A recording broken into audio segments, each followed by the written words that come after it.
Buenas tardes a todos. Ahora esperamos un ratito más y empezamos.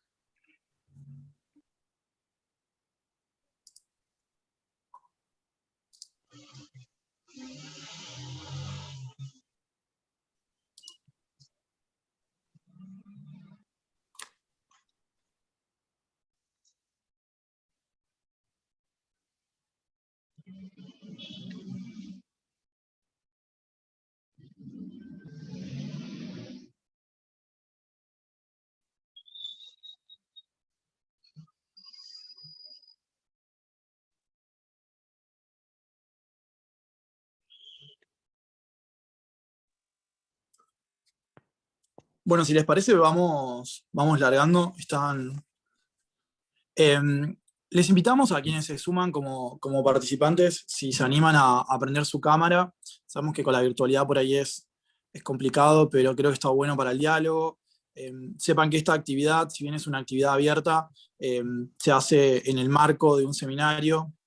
que organiza el colectivo de abogados Letra Viva, dentro de la FURSOC de la Facultad de Ciencias Jurídicas de la Universidad Nacional de La Plata. Así que vamos a habitar esta clase estudiantes que están haciendo este seminario en el marco de la currícula de Derecho, y también quienes se suman como activistas interesados en la temática, y bueno, quienes nos acompañan hoy como panelistas y docentes. Me parece importante traer a colación que todas las personas que estamos acá estamos haciendo este trabajo de manera ad honorem, ¿sí? Eso para quienes trabajamos en el Estado, que tenemos ese privilegio, esa oportunidad, capaz no implica como donar o dar nuestro tiempo, pero para las compañeras, sí implica un esfuerzo que están haciendo de poner ese tiempo acá, y creo que es valioso. Creo que eso es importante de reconocer, no solo por la dedicación y el trabajo, sino también por todos los saberes que van a traer desde su lugar. Por eso también estamos grabando esta clase para que quede disponible en YouTube. Es importante poder construir epistemologías más allá del nudo o del núcleo académico, sino poder dialogar con distintos actores territoriales o con distintas voces y trayectorias, y desde ahí poder producir conocimiento que también sea válido para la academia, pero jerarquizando esos saberes y reconociendo su autoría y su autoridad al momento de utilizarlos o ponerlos en diálogo. Así que esos grandes rasgos. Hoy nos acompaña un panel de lujo. Eh, la propuesta de la actividad de hoy es derechos humanos de las trabajadoras sexuales, así que es de ahí de donde partimos.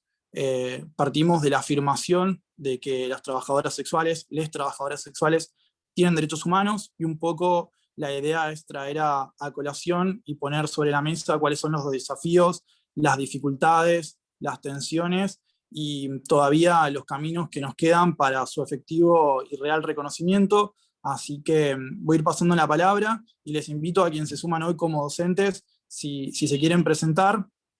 eh, a medida que van hablando. Así que bueno, en primer lugar, muchísimas gracias. Va a arrancar con la presentación de ahora Valentina Pereira. Valen, te paso la palabra. Hola, ¿cómo están? Buenas tardes a todos, a todas, todos. Antes que nada, agradecerles a César, a todo el colectivo de abogados de Letra Viva por convocarnos porque para nosotras, claramente como movimientos de trabajadoras sexuales de Argentina y de La Plata, porque yo soy de La Plata, no me presenté, perdón, soy Valentina Pereira, soy secretaria general de AMAR La Plata, el Sindicato de Trabajadoras Sexuales. Estamos nucleadas dentro de AMAR, y para nosotras es muy importante empezar a ocupar estos lugares y visibilizar las distintas problemáticas que atravesamos en el cotidiano de nuestras vidas, digamos, ¿no? Al ejercer un trabajo el cual no está reconocido y un sinfín de un montón de vulneraciones. También estamos convencidas claramente que es fundamental poder hablar en primera persona, empezar a dar estos debates en distintos lugares y que no se especule sobre nuestra vida y sobre nuestro trabajo, ¿no? Bueno, para arrancar un poco más o menos en líneas generales, yo voy a hablar líneas generales, digo, y también en la ciudad de La Plata, que es la localidad donde yo vivo y donde eh, tenemos, yo, digamos, básicamente tengo mi militancia territorial. Eh, bueno, para contextualizar un poco, el trabajo sexual en Argentina no es un delito. Para las personas que saben o no saben, bueno, claramente algunas abogadas o personas que estudian el derecho están un poco más metidos en el tema. Nosotros siempre hablamos de trabajo sexual, que es el trabajo sexual. Es el trabajo, digamos, todas las personas mayores de edad que ejercemos el trabajo sexual de manera independiente. Y bueno, si bien el trabajo sexual en Argentina no está criminalizado, no es que no está criminalizado, no está prohibido, no es un delito, pero sí hay un montón de formas de criminalizar los distintos espacios en el cual, o las distintas, ay, se me fue la palabra, se criminalizan las distintas formas de ejercer el trabajo, los lugares, los espacios donde ejercemos el trabajo sexual, nuestra organización, las distintas modalidades. Nosotros siempre hablamos de estas figuras que son tan conocidas y han sido conocidas, algunas ya han sido derogadas, como los códigos de falta, los códigos contravencionales, que en algunas provincias han sido derogadas y en otras no, o por ahí aparecen con un nuevo nombre, una nueva figura, que son estos códigos de convivencia ciudadana. En el caso de la ciudad de La Plata, a nosotras nos toca bastante de cerca, porque nosotras entendemos que estas figuras lo que vienen es a darle más, digamos, a darle más fuerza o impunidad a las fuerzas de seguridad para ejercer distintas formas de violencia, en este caso violencia institucional por parte de las fuerzas de seguridad, la policía, y así sucesivamente. En lo que por ahí me centro yo más en la ciudad de La Plata, hay un proyecto de código contravencional de convivencia ciudadana, el cual fue impulsado por el gobierno de turno, el gobierno actual, en el cual se criminaliza el trabajo sexual ya más explícitamente en 2 de sus artículos, los cuales nosotras obviamente estamos en contra de eso, porque si bien no hay una legislación que prohíbe el trabajo sexual, hay estas pequeñas figuras, como lo decía, ¿no? Que le da más fuerza a la policía y así obviamente siguen vulnerando cuestiones en relación a hacer uso del espacio público de los trabajadores informales, incluyéndonos a nosotras como parte de los trabajadores y trabajadoras de la economía popular, que por ahí a otro trabajador no le pasa el tener que pagar una coima para poder acceder o para poder ir a su trabajo, ¿no? O poder hacer uso del espacio público, que por ahí lo hacen un montón de compañeras y compañeros, siempre y cuando estas figuras, como los códigos, no los violenten. En el caso de acá de la Ciudad de La Plata, a nosotras estas cuestiones nos han atravesado históricamente, entendiendo que la zona de trabajo sexual acá en la Ciudad de La Plata está en inmediaciones o jurisdicción de la Comisaría Novena, que es una comisaría bastante polémica, porque ha pasado un montón de cuestiones en relación a violaciones sistemáticas de derechos humanos, a desapariciones, con el caso de Miguel Bru también, ¿no? Y esto viene de larga data ya. Hay un montón de compañeras que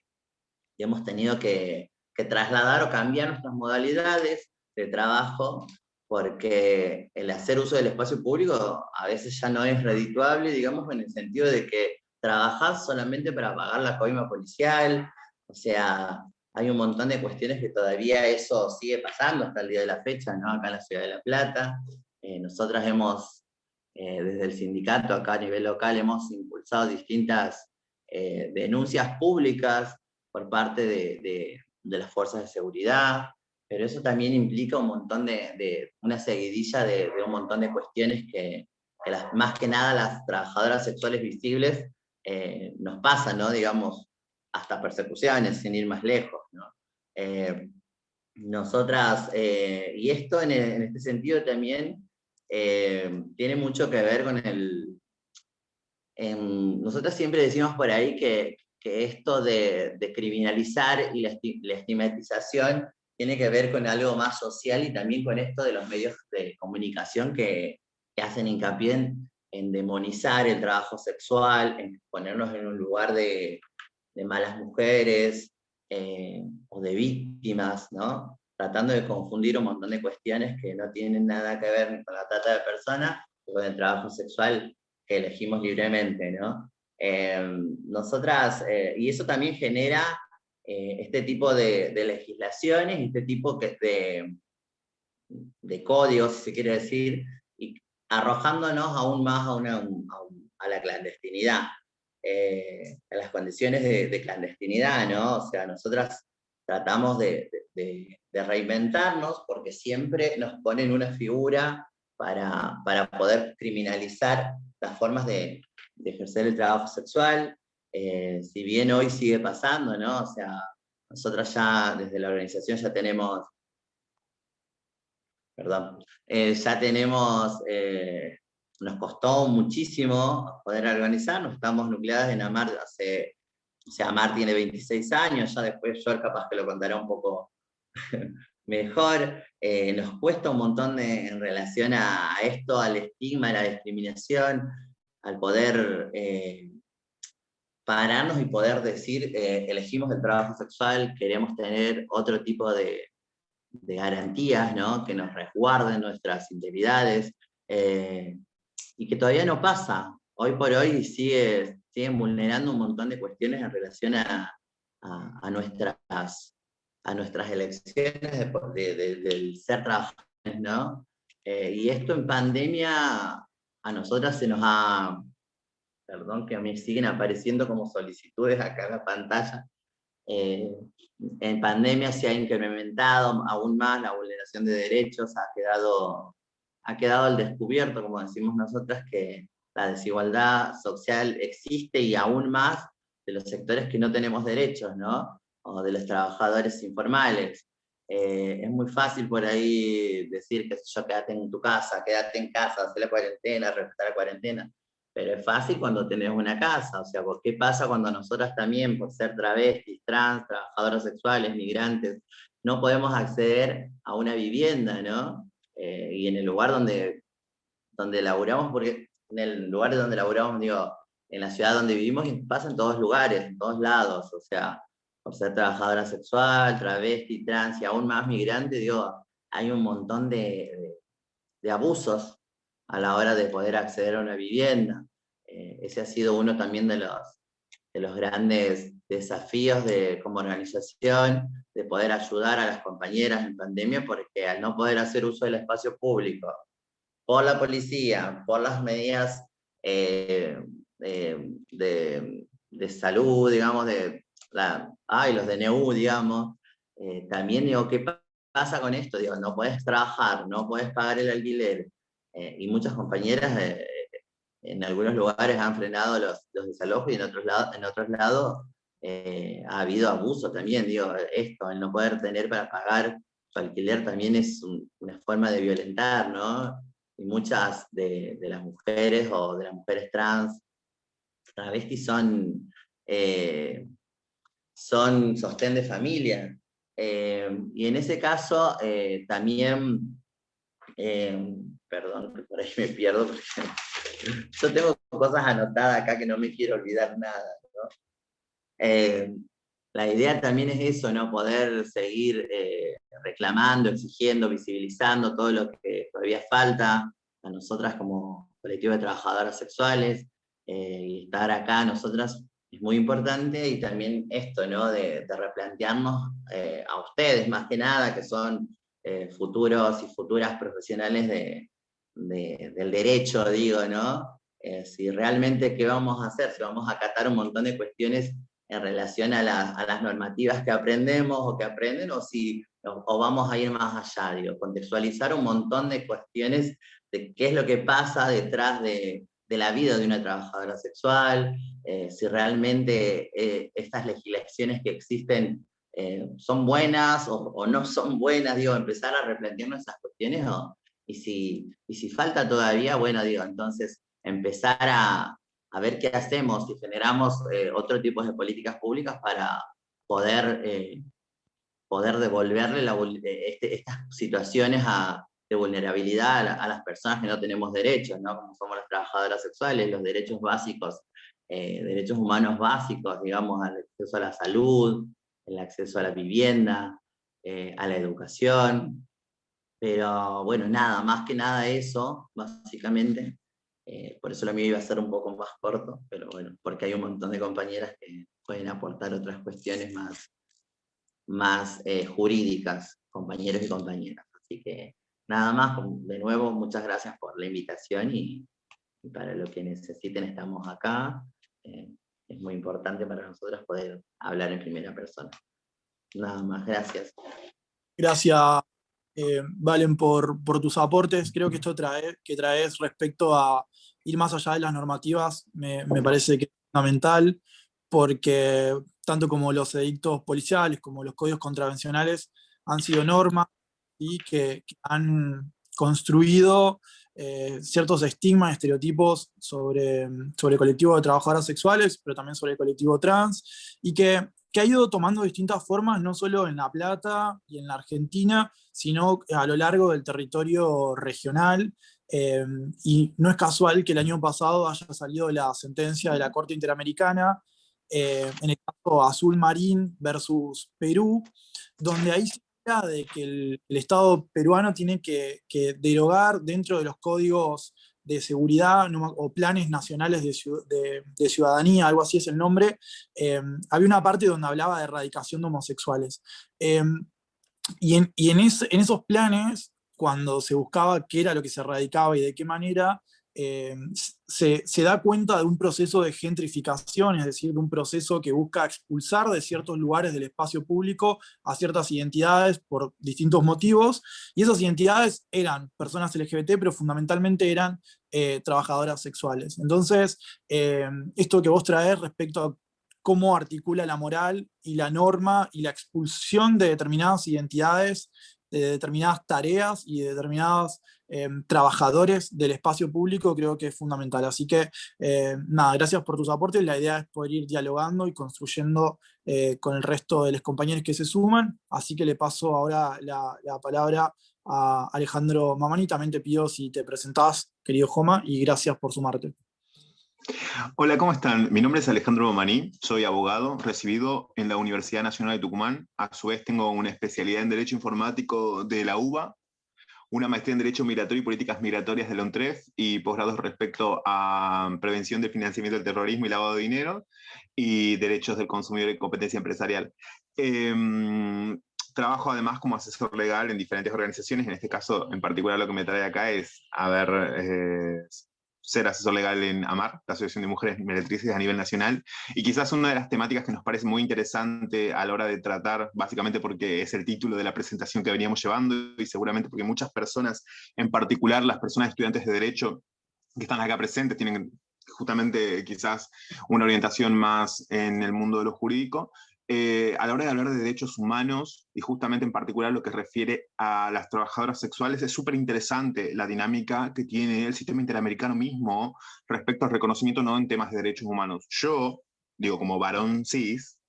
escapa un poco del debate ético o moral, donde se plantea si el trabajo sexual puede o no ser trabajo y demás, y me parece quizás uno de los puntos más interesantes llevarlos al plano jurídico, donde el debate, claramente, digo, no vamos a obviar que el derecho es bastante ético y moral, y dicho, muchas de las cuestiones o reglamentaciones que lo persiguen tienen ciertos fundamentos. De lo que nombraba César anteriormente, de los códigos contravencionales han sido herramientas pseudo jurídicas utilizadas para perseguir a colectivos de la no normalidad, ¿no? Digo, como el uso de la ropa de sexo opuestos en los códigos contravencionales en Buenos Aires anteriores al 98 en época de democracia fueron una de las herramientas utilizadas para torturar a mujeres transgénero, por lo general. Así también como otro tipo de contravenciones. Digo, yo lo que quiero tratar de acá, por lo menos, es que mi aporte trate de ir un poco más lejos o que no sea este debate, digo, que se da dentro del feminismo sobre en términos éticos y morales si puede ser o no considerado trabajo y demás, sino llevándolo al plano de lo jurídico y en particular ubicándonos en el sistema interamericano de derechos humanos. Creo que algo interesante a remarcar es que, no sé si, bueno, si conocen tipo la estructura del sistema interamericano, pero bueno, está la Corte Interamericana de Derechos Humanos, la Comisión Interamericana de Derechos Humanos, la Corte por lo general debe tener más de 300 sentencias en la historia de los procesos judiciales de la misma. Se hacen audiencias, por lo general, acorde a ciertos periodos en cuestiones temáticas o no. En 2017 fue la primera vez que se hizo la audiencia respecto a los derechos humanos de las trabajadoras sexuales en Latinoamérica, en el sistema interamericano. Y de hecho, si ponen tipo sistema interamericano, trabajadoras sexuales, van a encontrar en YouTube dicha audiencia. Y es importante remarcar esto porque básicamente esto termina escapando de este debate, ¿no? O sea, es un debate jurídico realmente. Es si el sujeto, trabajadora sexual, puede poseer o no poseer derechos humanos y cuáles son los derechos humanos que no les son reconocidos o que indirectamente les son vulnerados. Entonces, yendo a otra cuestión, quizás como la estructura constitucional nos puede plantear dentro de la articulación, en particular el artículo 19, nos plantea esta posibilidad de la no prohibición por parte a lo que no está previsto en la estructura legal. Entonces, ante ello, digo, el trabajo sexual tiene una cierta cuestión, ya que no existe una prohibición estricta respecto al trabajo sexual en sí. Y no existía una prohibición y tenían una estructura de nivel constitucional respecto a los elementos del sistema de derechos humanos, nos permite llevar un debate más a una índole constitucional, por así decirlo, ¿no? De libertad. Digo, ¿cuál es la libertad de acción que tienen los sujetos o no de contratar? Porque básicamente detrás del trabajo sexual lo que se esconde es un contrato de servicios a cambio de una suma monetaria o demás, que básicamente es un contrato civil. Entonces el tema acá es si esa capacidad de contratación existe o no existe y por qué tipo de elementos dentro de la estructura jurídica está limitado o no. En el caso particular argentino, no debemos olvidar que se da una cuestión súper interesante y bastante compleja y por cierto bastante cuestionable, que es que la capacidad jurídica, como seguramente los que han estudiado derecho acá entienden, tipo, dentro de lo que es concepto de capacidad y demás, inclusive el código de Vélez-Sarsfield tiene un desarrollo mucho más complejo respecto a las limitaciones de capacidad. En el caso de la trabajadora sexual como un sujeto, ¿no? Como un ente en el mundo del derecho civil, su capacidad de contratación queda limitada. ¿Por qué? Porque es el único sujeto al cual el derecho le exige que su contratación sea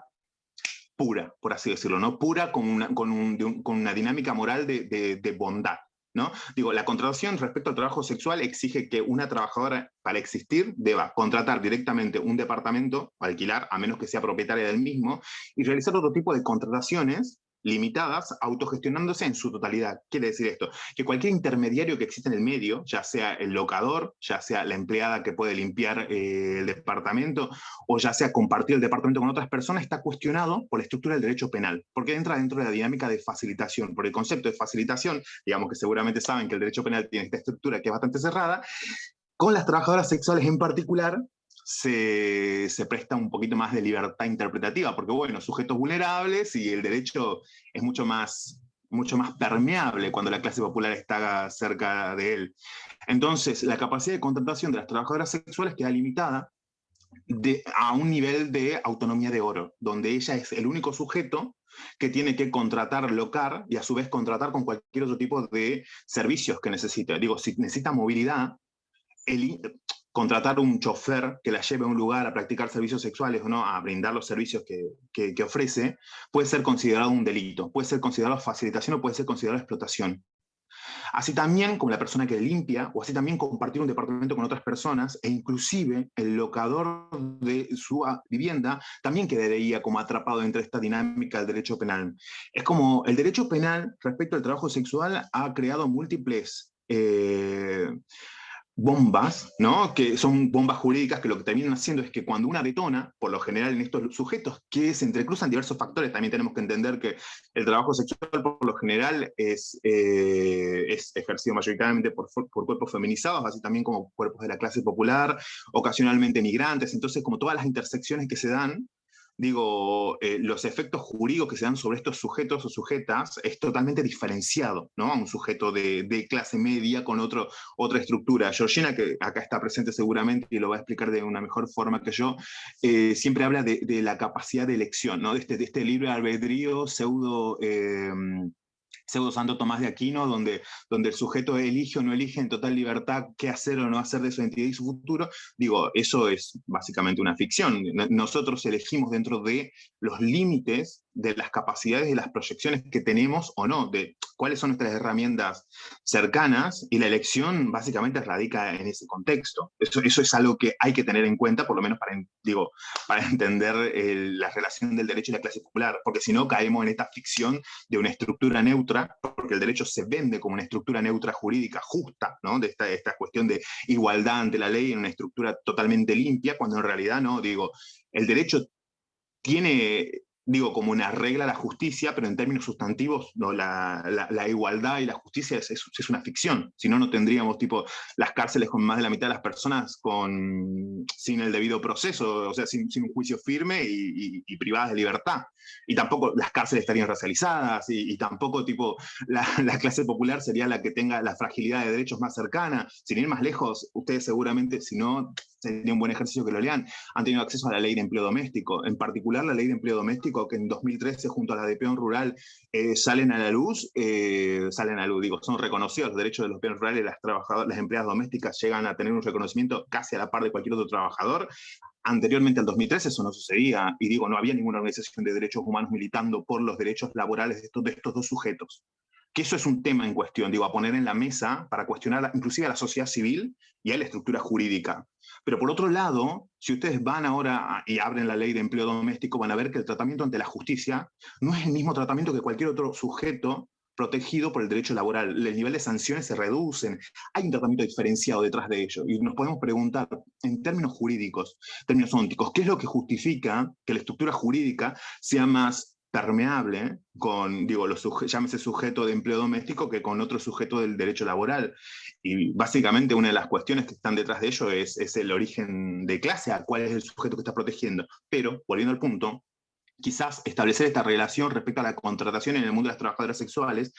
nos es más que interesante, porque justamente es un sujeto que tiene una capacidad hiperlimitada. Entonces, ante ese sujeto que tiene una capacidad hiperlimitada, al cual se le exige una calidad moral de oro para contratar y una individualidad de gestión impensada en cualquier otro trabajo, tenemos un sujeto al cual están coartando su capacidad jurídica de contratación. Y eso es esencial para entender. Inclusive con modificaciones legislativas, como lo fueron en su momento, las sanciones hacia las cuestiones respecto a publicidad. Digo, el rubro 59, confundí, inclusive la publicidad en intermediarios. En Internet, ustedes si van a cualquier contrato de una página web promedio anglosajona, van a ver que en términos y condiciones tiene un apartado especial a las ofertas de sexo, que justamente hay una cuestión de suspensión de cuentas o penalidades respecto a la misma. E inclusive después las modificaciones de 2018, si no me equivoco, de Imposta Sexta, la neutralidad aparente de la red, la neutralidad aparente del mundo de Internet ha visto como incursionada una cuestión respecto a políticas antitrata que han terminado afectando diferenciadamente a sujetos como las trabajadoras sexuales en el contexto de pre-COVID. Digo, Craigslist, por ejemplo, era una plataforma muy utilizada por trabajadoras sexuales a nivel mundial para contratar con clientes turistas, X. Y posteriormente a la modificación de Fosta Sexta, la sección de Craigslist que permitía como ofrecer servicios sexuales ha sido totalmente limitada, y muchas trabajadoras que trabajaban en el ámbito de la virtualidad han sido volcadas a la dinámica de trabajo sexual en vía pública. Y eso tiene otro tipo de cuestiones y tiene otro tipo de fundamentos que básicamente terminan impactando en los derechos básicos de cualquier trabajadora sexual, por más que ejerza en una dinámica o en otra. Digo, puede ser trabajo sexual callejero, puede ser trabajo sexual virtual, en algunos sectores, en algunos lugares, no en Argentina, pero digo, como la dinámica, la estructura del cabaret es todavía una realidad, los clubes de strippers son una realidad, y son formas de trabajo sexual. Y ustedes, como seguramente sabrán, la dinámica de interrelación jurídica y la dinámica de la contratación en el ámbito de materia civil, es un nexo que termina entrelazando como este tipo de relaciones. El problema es, en términos jurídicos, ¿qué es lo que justifica esta limitación de contratación? ¿No? Y en términos jurídicos también plantear, bueno, esas limitaciones, ¿qué otras afectaciones terminan teniendo? No es solamente una limitación en términos de contratación, también indirectamente una legislación, o sea, como una cuestión de, no sé si no llamarlo regularización, pero sí como una cuestión del derecho que termina, digo, regulando esta actividad, pero por medio del derecho penal o inclusive de las contravenciones, que es bastante cuestionables a nivel constitucional, están claramente. Entonces tenemos, por un lado, leyes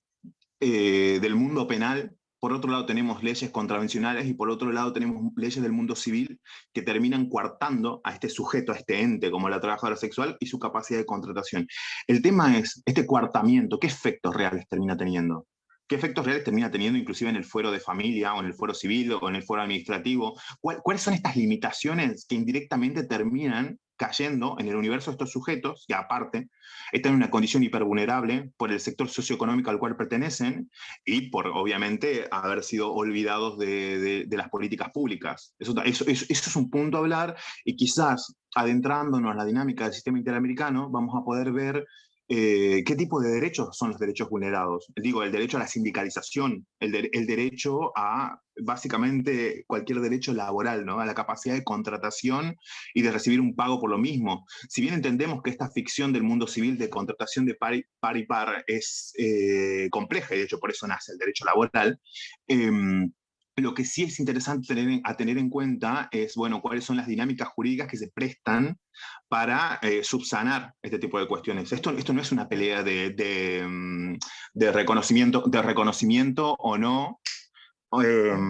de, de derechos. Esto es más que eso, es una cuestión referida a cuáles son, o sea, cuál es el nivel de vulneración de los derechos humanos de este sector en particular, a los cuales por una cuestión ética o moral se les presta un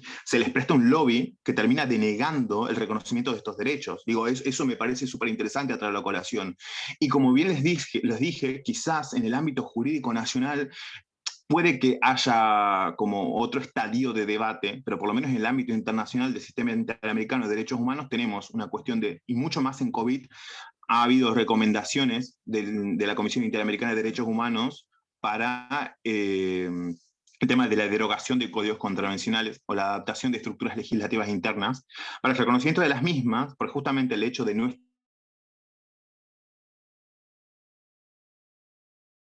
justamente la despenalización del trabajo sexual es uno de los intereses más grandes que viene trabajando la organización de AMAR, es lo que termina indirecta y directamente afectando este sector. Digo, si bien seguramente lo deben haber escuchado, y no quiero adentrarme en esto porque lo va a explicar seguramente mucho mejor que yo, Georgina, pero si bien existe un discurso que habla del no punitivismo contra las trabajadoras sexuales, la no penalización, la no prohibición, en términos prácticos, es una ficción. En términos prácticos, los procesos judiciales son contra trabajadoras sexuales. En términos prácticos, los procesos judiciales confusos en la dinámica de ya sea facilitación o trata terminan siendo contra trabajadoras sexuales ocasionalmente, así también como la dinámica de códigos contravenciones termina afectando de forma diferenciada a este grupo. Entonces, la pregunta acá es, detrás de esta ficción, ¿no? Detrás de esta ficción enunciativa de ciertos discursos que dicen que no se punitiviza o no se prohíbe el trabajo sexual, ¿cuáles son los fundamentos jurídicos detrás de ello? ¿Cuáles son los fundamentos legislativos detrás de este tipo de políticas públicas que persiguen a las trabajadoras sexuales? Más allá de lo ético, más allá de lo moral. ¿Cuál es el fundamento en términos constitucionales que avala este tipo de vulneraciones? Si el sistema estructural de derechos humanos nos llama a despenalizar o a proteger a sectores vulnerables, llámese en este caso el sector de trabajadoras sexuales, con el cual se interseccionan la racialización, la migración, la identidad de género y otras cuestiones más. Entonces, quizás ahí está una de las grandes preguntas de empezar a analizar, por lo menos, y pido disculpas a los activistas si no fui tan claro, pero por lo menos en términos jurídicos es llevar al campo del derecho el debate, es llevar al campo del sistema de derechos humanos este debate que muchas veces está bastante mezclado con tonos morales y éticos, de los cuales nos tenemos que empezar a despegar un poco. Digo, porque eso también es un deber de los juristas, de empezar a llevar el debate a un claro lugar jurídico y empezar a correr estas opiniones morales y éticas de otros sectores que en ciertos debates pueden ser interesantes. Digo, las opiniones morales y éticas son muy interesantes, pero no en términos jurídicos, pero no en términos de afectaciones a sujetos reales sobre los cuales la maquinaria termina recayendo. Así que nada, eso, y le cedo la palabra. Gracias, Joma, Alejandro, como siempre, impecable. Creo que trajiste un montón de puntas que vamos a poder ir tejiendo, pero bueno, trajiste sobre todo en el marco del derecho, también vinculado con lo que hablaba Valentina, cómo se juegan distintas esferas, ¿no? Y ahí traías algunos ejemplos que sucedían desde lo penal y que quienes intervenimos en contextos de encierro, nos sucede que nos encontramos hacia el interior de las cárceles, como vos decías, un montón de personas con un proceso sin condena firme, pero también un montón de compañeras que son trabajadoras sexuales o que, por ejemplo, eran taxistas o remiseras de las compas que llevaban a la ruta, por ejemplo, y que tienen condenas de hasta 8 años o más. Entonces, esto creo que es un tema que desde los feminismos hay que poner sobre la mesa, y también en las facultades de Derecho, porque bueno, esos jueces, esas juezas salen de nuestras casas de estudio, salen de nuestras universidades, de nuestras facultades, y hay temáticas que no se están hablando, como decía Joma, desde lo jurídico, sino que se utilizan distintos marcos morales o leyes punitivas o resabios estigmatizantes que criminalizan identidades para castigar con condenas con años a personas que tienen nombre y apellido y que sostienen, como decía también Valentina, a familias o sostienen su propia economía. Entonces creo que esto es muy interesante y no quiero ocupar más espacio, así que ahora le voy a pasar la palabra a Galaxia Rodríguez y también te pido, si te presentás y seguimos dialogando. Pueden ir dejando también comentarios o preguntas en el chat. La idea es poder ir construyendo y dialogando. Por eso también hay tantas personas invitadas hoy que nos traen desde sus recorridos y sus trayectorias disparadores para poder pensar los derechos humanos de las trabajadoras sexuales, de les trabajadoras sexuales. Ahí va. Hola, hola a todos. ¿Cómo va? Mi nombre es Galaxia y soy una trabajadora sexual y soy parte de Amar la Plata. La verdad que primero que nada, agradecer al espacio por el interés también de poder traer estos debates a la universidad, digamos, y lo que implica también para nosotras poder estar acá brindando nuestros testimonios en primera persona. Nos parece sumamente importante que nuestras voces empiecen a ser escuchadas y reconocidas en estos espacios que construyen, y más acá todavía aún en un contexto, digamos, donde la lucha y el activismo viene como muy fuerte en cuanto a lo judicial y a los derechos y el acceso, no solamente en sí de las trabajadoras sexuales, sino en cuanto a todo el movimiento feminista, del acceso a la justicia y el cumplimiento de los derechos humanos. Estamos en un contexto donde las trabajadoras sexuales tenemos que ser parte de esa discusión y estar integradas en el debate, porque si no seguimos jactándonos. Me parece como esto es necesario, como bajo un discurso de moral, digamos, y ética y estética que lo único que hace es perjudicar nuestros derechos y formas de vida, vivencias y de organizarnos en sociedad. Yo acá venía notando también un poco, escuchando a Alex compas, a Valen, con Valen compartimos acá en Amar la Plata, y la realidad que está bueno que también conozcamos un poco el contexto en el cual, digamos, la universidad es la Universidad Nacional de La Plata. Nosotras trabajamos acá en la ciudad, digamos, seríamos como, compartimos la misma ciudad y nos organizamos acá, y se atraviesa un contexto, digamos, de más ahora en pandemia, donde se profundizó, digamos, esta falta de acceso a los derechos o el reconocimiento de nuestro trabajo, y eso trajo un montón de problemáticas donde nosotras tuvimos que empezar a organizarnos de otra manera y poner doblemente el cuerpo, digamos, para poder asistir a nuestros compañeros, dejando en evidencia, primero, la falta de políticas de Estado para poder satisfacer las necesidades básicas de todas las personas. Segundo, que se sigue criminalizando, digamos, se sigue sosteniendo la persecución a los trabajadores sexuales a través de la penalización, provocando también, digamos, que nuestras compañeras terminen encarceladas, digamos, y llevándonos a un contexto de encierro donde los derechos se vulneran, digamos, por el solo hecho de pertenecer a este sector social, digamos. Ya de todos los trabajadores, de todas las personas que están detenidas, digamos, hay que empezar a hablar del contexto de encierro y qué situación están llevando adelante y cuáles son las causas y por qué esas personas todavía no tienen condena o no, o se siguen incumpliendo sus derechos en este contexto donde se supone que no tendría que suceder. Para hablar un poco más acerca de las trabajadoras sexuales acá en la ciudad, venimos fuertemente, digamos, lo que hablaban hoy de la derogación de los códigos contravencionales en la ciudad de La Plata. Desde el 2018 se intenta perseguir e instalar un código de convivencia que nosotros le decimos que no es ningún código de convivencia, sino que es un código contravencional que lo único que hace es criminalizar y penalizar, digamos, a las trabajadoras, a todos los trabajadores de la economía popular, pero haciendo hincapié en nosotros, y no solamente en nosotros, sino también asociando a la diversidad sexual, a las diferentes identidades, también con nuestra figura, dentro de este código, digamos, que está cargado justamente de un discurso que penaliza, criminaliza y termina siendo violento hacia nosotras. Principalmente, siempre se va a ir a lo más visible, que son nuestras compañeras de modalidad callejera, que son las que están expuestas a esta violencia policial y vecinal, por la cual atraviesan estando ahí en primera persona en la calle todos los días, y también, digamos, a trabajadores sexuales que ejercen el trabajo sexual desde otras modalidades, haciendo hincapié también en esta moral, ¿no? Digamos, por ejemplo, no sé, una persona travesti alquilando, ya directamente se la asocia que es trabajadora sexual.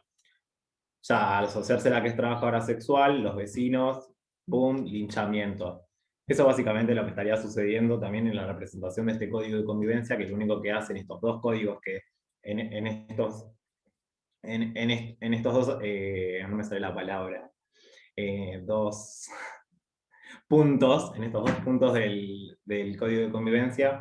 deja bien en claro que solamente se criminaliza primero a nosotros y segundo a las personas que consumen el trabajo sexual, que lo único que hacen es que nosotras no tengamos ningún tipo de ingreso y la capacidad de poder sostener nuestros hogares y nuestras vivencias personales, digamos. Yo no tenía mucho para agregar. Me pone muy nerviosa estas cosas de Zoom, más también ahora en pandemia y la virtualidad. Pero me había anotado todo. Acá, bien. ¿Qué pasa cuando, digamos, ciertos sujetos, más allá de hablando de limitaciones con las cuales vivenciamos, digamos, en esta sociedad, qué pasa cuando uno decide su autonomía sobre sus cuerpos, digamos, ejemplo, digamos, una persona travesti, trans, yo, y también ser trabajadora sexual, qué pasa cuando una persona decide romper con las normas estipuladas en esta sociedad y los pasos a seguir de lo que tiene que ser y lo que no tiene que ser, digamos, qué pasa y en dónde se sostiene esta persecución a estas personas. Acá, justamente, en lo legal, en lo jurídico, digamos, vivimos en una sociedad que se sostiene en criminalizar todo lo que vaya por fuera de esa norma, por fuera de lo que tiene que ser y lo que no tiene que ser, por fuera de un lado como que parece que está de un lado lo bueno, de otro lado lo malo, y lo malo, a lo malo, ¿cómo se lo persigue? Criminalizándolo, persiguiéndolo, penalizándolo. Bueno, lo mismo sucede con nosotros en una sociedad que se basa en esto, en ser binaria, patriarcal, heterosexual, y que lo único que hace es vulnerar nuestros derechos. Yo creo que no tengo nada más. Hablar un poco así. Me voy viendo lo que me anoté y me voy acordando. Hablar un poco también, me parece importante lo que hablaban hoy, de cómo nosotros se transversaliza a un montón de contextos, digamos, la persecución de los trabajadores sexuales y la falta, y cómo eso genera la falta de acceso a los derechos, digamos, ya directamente en nosotros como trabajadores sexuales. Somos un movimiento que está integrado por un montón de masas, donde no solamente son trabajadoras sexuales mujeres, sí, históricamente fueron nuestras compañeras trabajadoras sexuales mujeres las que salieron a poner la palabra y poner el cuerpo, digamos, a la lucha, pero también hay un movimiento, digamos, que no es esta figura de mujer, sino que representa a otras identidades que están por fuera de la norma, que ejercen el trabajo sexual y que viven y se sostienen a través del trabajo sexual, y que lo único que genera la criminalización es la falta, la falta y la precarización de las vidas de estas personas. Por ejemplo, nosotras, identidades travestis y trans, que reconocemos también que es otro debate que tenemos que dar acerca del trabajo sexual y nuestras identidades, que va mucho más allá del trabajo sexual, sino hacia una estructura social, patriarcal y binaria, que lo único que hace es violentar los derechos de las identidades trans, violentar los derechos de las identidades trans, y a la vez también tenemos a las personas trans que, en base a esa persecución, criminalización y marginalización social, sobreviven a través del trabajo sexual, pero a la hora de sobrevivir, independizarse y tratar de la mejor manera poder mantenerse sus vidas, terminan siendo criminalizadas por ser trabajadoras sexuales. Entonces es un avallazamiento en la persecución y la falta de acceso a los derechos, que lo único que generan es la precarización de estas vidas y de estas vivencias, llevándolas a que sigan viviendo bajo la línea de pobreza, sin acceder a una obra social, sin acceder a una jubilación, sin acceder a un trabajo formal, digamos, sin acceder a todos los derechos básicos que tienen todas las personas, del poder alquilar, digamos, cuando vos vas a alquilar como trabajadora sexual, digamos, no tenemos ningún tipo de herramienta, ningún amparo legal para que nosotras podamos alquilar nuestras viviendas, digamos, como toda persona que va, presenta, digamos, presenta todos los papeles. Bueno, nosotras no tenemos los papeles, entonces, ¿qué pasa ahí? Ya ahí terminamos en un problema de vivienda. ¿Qué pasa cuando sos migrante? Un montón de problemáticas que atravesamos, y que es hora que estos debates empiecen a darse acá, que necesitamos un poder judicial y que la justicia y los derechos estén cercanos a estos debates, y a los debates en primera persona, ¿no? Digamos, como esto de la universidad con el pueblo, un poco, ¿no? Como una universidad que se acerque a estos debates y que no termine siendo lejana y generando aún más precarización y violencia en estas vivencias. Nada más. Nada más, dice, y trajiste un montón de cosas con un montón de aristas y de cómo se complejiza la trama en las distintas intersecciones, ¿no? Creo que eso es súper interesante y que nos invita a pensar un montón de cosas, teniendo en cuenta esto que vos decías, y por ahí, teniendo en cuenta que, digo, que es una clase de derecho, pienso en el caso Atala Rifo, ¿no? En cómo a esta madre, mujer, lesbiana, pero también jueza, por ser torta, por ser lesbiana, hay un proceso ahí para quitarle a sus hijos, y cómo se asimiló, en su caso, que el hecho de que ella era una persona lesbiana, seguramente era mala madre y además era promiscua. Entonces, a través de un expediente judicial se le hicieron un montón de intervenciones de distintos estudios de venerias, etcétera, porque se presumía que iba a contagiar a sus hijos. Traigo este ejemplo porque digo, si eso le sucedió a una jueza, ¿no? ¿Qué le sucede a los distintos compañeros que habitan en distintos espacios y que, como decías, por ejemplo, a las compañeras trabajadoras sexuales, unas, no son las únicas, las más castigadas son quienes se encuentran en el espacio público? Entonces, esto que vos traes, Ga, de la asimilación de la prostitución con el travestismo y la diversidad sexual, y todo este combo como la no norma, como decía Joma, como la desviación de la moral, como la desviación de las prácticas sexuales que se entienden como correctas, etc., va generando un entramado que nos lleva a problematizar un montón de cuestiones vinculadas no solo a derechos, sino también de qué manera podemos tramar agendas y organizarnos, por ejemplo, desde los colectivos de la diversidad sexual o desde los movimientos feministas, para poder pensar estas agendas y entender que tienen un montón de cosas o de puntos en común cuando militamos, por ejemplo, desde una lógica no punitiva o de una lógica que no busque normalizar las prácticas sexuales, y que además, por ejemplo, reconozca el derecho al derecho al trabajo, entre otros derechos humanos, de las compañeras y de les compañeres. Y en esto que vos traías también, Galaxia, creo que es interesante poder pensar también otra intersección, que vos hablabas de la vivienda y las imposibilidades. Yo le escucho mucho a Georgina y también al resto de las compañeras, qué empieza a suceder con estas trabajadoras sexuales que son adultas o adultas mayores, y qué se debe el Estado, ¿no? Para con eso, para poder no solo empezar a buscar de qué manera reconocemos los derechos de las compañeras que ejercen el trabajo sexual, pero de qué manera podemos recuperar esos no años de aporte y no años de reconocimiento para las distintas compañeras. Y respecto a lo de la calle, o las compañeras que están ejerciendo en la vía pública, creo que ahí se dialoga con todo lo que ya charlamos y con los procesos de gentrificación y con la pregunta que es ciudades seguras para quiénes, ¿no? ¿Para quiénes es seguros o quiénes son les peligrosos? Así que seguimos abriendo preguntas y con esto le paso la palabra a Luciana Escopa. Y te pido, Lu, también si te presentás, que sos, bueno, docente también de nuestra cátedra, entre otras muchas trayectorias, así que te paso la palabra y gracias a los docentes que fueron exponiendo. Gracias, César y Ezequiel, por la invitación y también por la propuesta general del seminario, que me parece súper valioso para la facultad. Yo soy Lucía Copa, soy docente de la Facultad de Derecho, la Cátedra 1 de Sociología Jurídica, y también integro el Instituto de Cultura Jurídica, que es un espacio de investigación de la facultad, en donde, bueno, en definitiva, desarrollo una investigación que está enfocada en la asociación entre trabajo sexual y sus distintos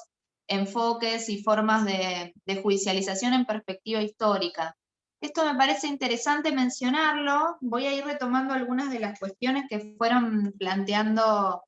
las compañeras, Joma, que me parece súper interesante para, sobre todo en esta instancia de Zoom, poder ir haciendo algunos diálogos. Esto de pensar en perspectiva histórica me parece interesante porque algo que se plantea mucho acá, muchas y muchos de los que están presentes son estudiantes de Derecho que están cursando el seminario, y muchas veces en la carrera o en el desarrollo de los planes de estudio, en general las materias o las propuestas históricas tienden a ser como un apartado en una primera unidad que nos propone hacer una revisión muy somera para llegar al estado actual de cosas, y el presente sería como ese espacio normativo que con una mirada lineal o evolutiva de la historia vamos a estudiar, porque sería, en esta mirada evolutiva siempre es como un estadio superador del estado de cosas. Y en general cuando reponemos o cuando indagamos un poco en las circunstancias históricas y en los contextos de emergencia de ciertas normativas o procesos de judicialización, nos encontramos con también algunas cuestiones interesantes a reponer que no tienen que ver con esta mirada lineal, sino con ciertas condiciones pragmáticas, políticas y sociales que van habitando y también en definitiva creando condiciones para la emergencia de ciertos discursos, de ciertas narrativas y también de ciertos marcos legales. Entonces esto lo menciono en primer lugar porque muchas de las cuestiones que las compañeras mencionan y que mencionaba Joma también, son sumamente importantes para leer el derecho o para leer los procesos de transformación jurídica también a la luz de otras dimensiones sociales y políticas que son centrales para la comprensión de un fenómeno jurídico. Y eso me parece que es fundamental, y que en parte la propuesta de la clase de hoy es muy elocuente también en la sugerencia o en la invitación a pensar en los derechos humanos de las trabajadoras sexuales. En general en la carrera yo pensaba también, más allá, bueno, soy docente de sociología jurídica, pero pensaba en el plan de estudios en general, y que muchas veces la cuestión de los derechos humanos, cuando aparece en los planes de estudio y en las materias, uno de los lugares en los que adquiere centralidad es materias como derecho internacional público, donde estudiamos, o donde, como lo mencionaba, también abordamos el derecho internacional de los derechos humanos. Y en general en este marco, los derechos humanos aparecen como un producto acabado, un producto que no es histórico, sino que es un producto en definitiva que se asocia a ciertas condiciones inherentes a la humanidad, ¿no? Hay una concepción que podríamos desarrollar más ampliamente de humanidad, que es el sustrato, es la fuente de los derechos humanos, ¿no? Como producto, como artefacto jurídico. Y una de las cuestiones que viene a poner en tensión la reivindicación de los derechos humanos por parte del colectivo de las trabajadoras sexuales, fundamentalmente desde la década del 80 en adelante, a partir de ese agenciamiento, es una atención respecto de una forma específica de abordaje de los derechos humanos en relación a los derechos de las mujeres.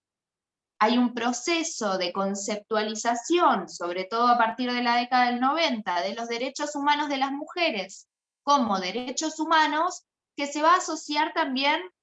a ciertas perspectivas teóricas que van a dar, en definitiva, sustento a qué idea de mujeres o qué experiencias de opresión van a ser significadas como vulneraciones a los derechos humanos de las mujeres.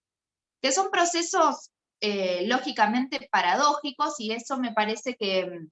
es lo que es interesante reponer en estas instancias, ¿no? Hay lecturas de los derechos humanos que tienden a generar grandes consensos amplísimos que habilitan también el avance de determinadas políticas, sobre todo a partir de lenguajes de tutela o de protección de derechos, pero que obturan en definitiva experiencias o trayectorias vitales que se encuentran en los márgenes de esta concepción idealizada de aquellos sujetos de tutela, en particular cuando están mediados por narrativas esencialmente victimizantes y concepciones tutelares muy ligadas a las narrativas y a los discursos penales acerca de los derechos humanos. Hay una investigadora que trabaja en este campo de estudios, ahora me voy a referir particularmente en detalle a algunas cuestiones puntuales, pero que sugiere pensar cómo a veces la invocación de los derechos humanos también puede ser un vehículo o un medio para habilitar justamente el avance de ciertas políticas que, como mencionaba Joma y mencionaban Gala y Valen también, no necesariamente repercuten en efectos que vengan a reforzar nociones como las de autonomía o autonomía, autonomía relativa en determinadas elecciones y en determinadas trayectorias de vida. Entonces, esto me parece muy valioso de este tipo de instancias, como las propuestas de este seminario, de esta clase en la que también están participando Georgina, Valen y Gala, para reponer desde otros saberes una serie de discusiones o de dimensiones que muchas veces en carreras como las de Derecho quedan totalmente obturadas. Y acá me parecía interesante, voy a retomar algo que Valen y Gala mencionaban respecto de, ella creo que Valen hablaba de cierta demonización sobre el trabajo sexual, de ciertas formas de criminalización directa o indirecta del ejercicio del trabajo sexual, y a mí me resultaba sugerente retomar este aspecto por la condición también paradojal que supone con otro tipo de narrativas que justamente nos permiten pensar en esta tensión, que supone por un lado pensar esta dimensión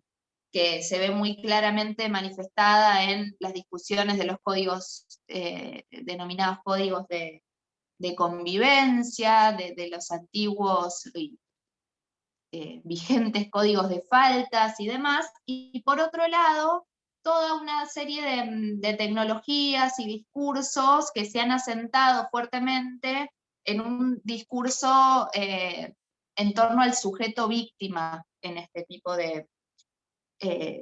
campos. Entonces, acá hay una dimensión paradojal que para mí se manifiesta de manera muy clara en el impacto de las políticas que se han implementado, sobre todo en los últimos 10 años en el contexto local, de combate de la trata de personas. Acá retomo también esta cuestión que mencionaba de la importancia de poder reponer en los ámbitos de estudio de derecho la perspectiva histórica, porque en general, asociado quizás a debates más filosóficos de la filosofía del derecho, aparecen como una serie de valores o de concepciones subjetivas totalmente atemporales y trascendentes, que no permiten correlacionar, justamente como mencionábamos, ciertas emergencias o formas normativas con fenómenos puntuales, como en el caso de las políticas asociadas al combate de la trata de personas, poder situarlo en un contexto también cierta preocupación en el ámbito transnacional acerca de la agudización de ciertas dinámicas en torno a los fenómenos migratorios, que es algo que Joma mencionaba también, como estos discursos, además de estar mediados por concepciones moralizantes, también están mediados por otra serie de dimensiones que en las agendas transnacionales han supuesto el impulso de determinadas políticas que luego han sido también receptadas y resignificadas en los ámbitos locales y en particular en el contexto nacional desde el año 2008 con la sanción de la ley de trata de personas. Y esto lo menciono porque si bien tratamos a partir de muchas investigaciones, estudios, fundamentalmente desde el activismo de las trabajadoras sexuales por el reconocimiento de sus derechos laborales, y la importancia de deslindar analíticamente y conceptualmente en el ámbito del derecho el trabajo sexual de figuras como las que Joma refería, el Código Penal, asociadas a la facilitación y explotación de la prostitución ajena, y mucho más aún de la trata de personas. La idea es que estos conceptos suelen presentarse de manera muy difusa y muy librado también a las distintas formas de hermenéutica, de interpretación judicial, que justamente van a estar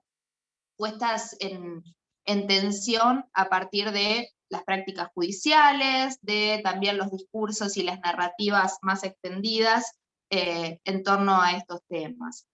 Entonces, esto que mencionaban las compañeras previamente me parecía interesante por justamente esta doble condición que aparece en las narrativas contemporáneas de sujetos fundamentalmente también como concepciones tributarias de los lenguajes penales que han ido no solo en este campo, sino en líneas generales, moldeando también una serie de discursos en el campo penal, pero que se han extendido, o sea, estos discursos tributarios del derecho penal han servido para organizar discursos políticos más amplios que han incluso tenido efectos, y lo siguen teniendo en el campo de los feminismos, que están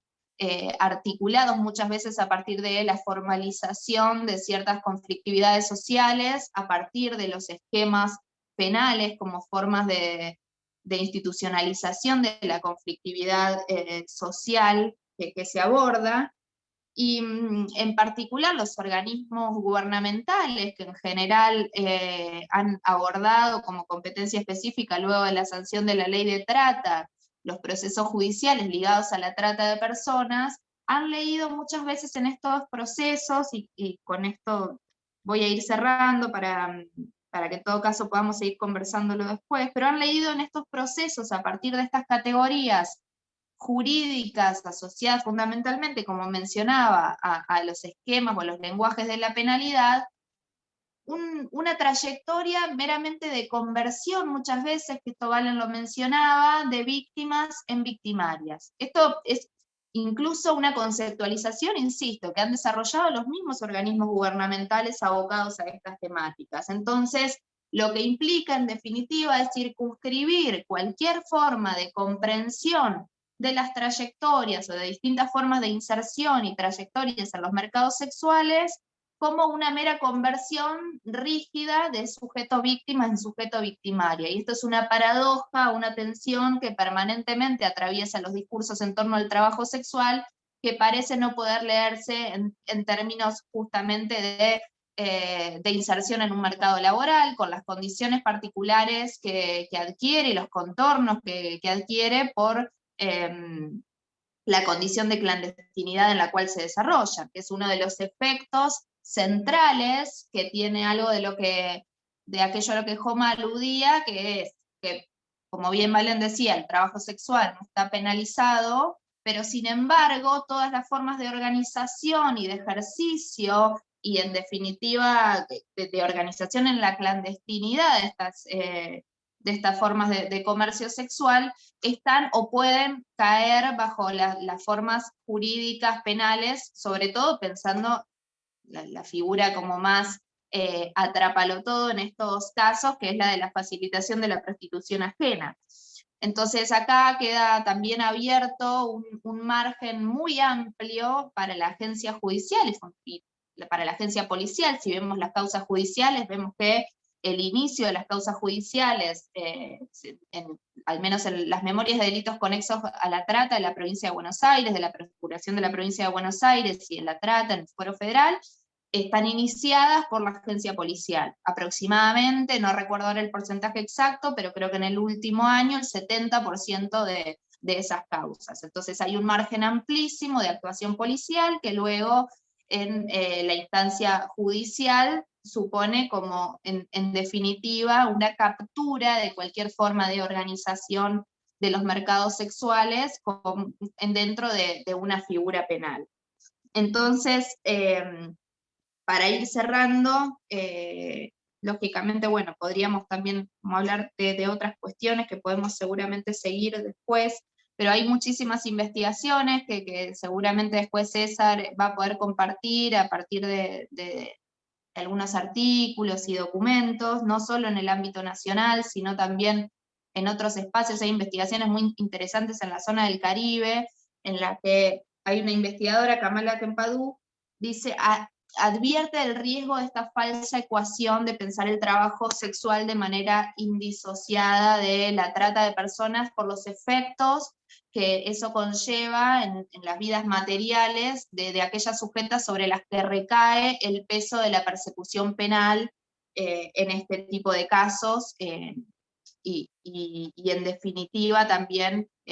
bueno, ahora Georgina lo va a explicar mucho mejor, en las distintas formas de organización de las economías y del trabajo sexual como una economía informal también. Entonces me parece súper valioso contar hoy acá con la presencia de las compañeras que están organizadas en AMAR,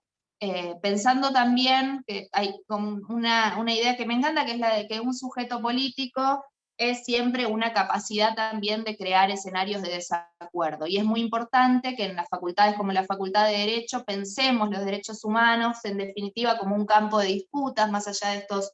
grandes consensos y ficciones universalistas que suelen crearse en torno a estos conceptos como neutrales, como mediados también, insisto, por concepciones tutelares, y la importancia de hacer audibles, habilitar como espacios para que las protagonistas que se organizan políticamente puedan crear estos escenarios de desacuerdo y seguir habitando todos los espacios que sean posibles para su reconocimiento. Gracias. Gracias, Lu. Trajiste, nada, de forma impecable también un montón de aristas que seguramente ahora Georgina va a poder recuperar. Y creo que con esto, por un lado, como todo lo que hace más a la construcción del derecho, la crítica marxiana y o feminista y o transfeminista al derecho, a esa falsa neutralidad, la importancia de correr ese velo, y creo que también la posibilidad de pensarnos a nosotros como abogados, como abogadas, como que no detentamos el saber jurídico, sino que ese saber también se puede construir por las compañeras que ahora van a dialogar, y digo, Joma también traía, digo, no solo en las facultades de Derecho discutimos derecho, y esto es importante traerlo, porque son las compañeras las que se defienden cotidianamente de los abusos de la violencia institucional ejercida no solo por fuerzas policiales, sino en distintos lugares, y creo que ahí es este lugar o la posibilidad de habilitar este espacio o esta clase, esta cátedra de esta manera, es para poner en diálogo eso, porque como habla Dean Spey también, que es un abogado y activista trans en Estados Unidos, necesitamos corrernos de ese rol como únicos conocedores del derecho y poder empezar a dialogar con otras personas, y como vimos también cuando hablamos de contexto de encierro, ver de qué manera construimos nuestras estrategias legales, por ejemplo, junto a otros colectivos que vienen tramando, vienen disputando cuestiones vinculadas al derecho. Así que eso por un lado, más vinculado un poco a la enseñanza del derecho y a la forma de ejercicio de la profesión, y por otro lado trajiste una atención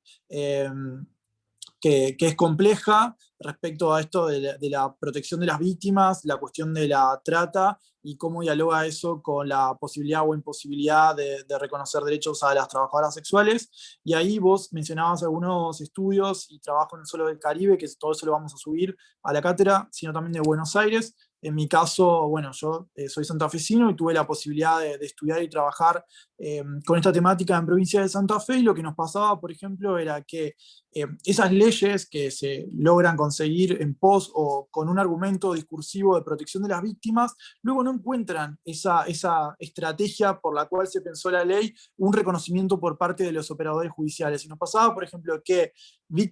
realmente víctimas de trata, no se les aplicaba la cláusula de no punibilidad que establece la ley y eran castigadas y sancionadas por haber atravesado situaciones que la ley de alguna manera tendría que haber previsto o previó, pero que los operadores judiciales, por estos estereotipos respecto a cómo son o cómo deben ser estos sujetos, víctima barra victimario, desconocían un montón de cuestiones. Entonces nos pasaba que por un lado nos encontrábamos a víctimas de trata detenidas por no reconocimiento de esta cláusula de no punibilidad y castigada por delitos a los cuales fueron forzadas, y por el otro lado, compas que eran taxistas de trabajadoras sexuales castigadas por trata,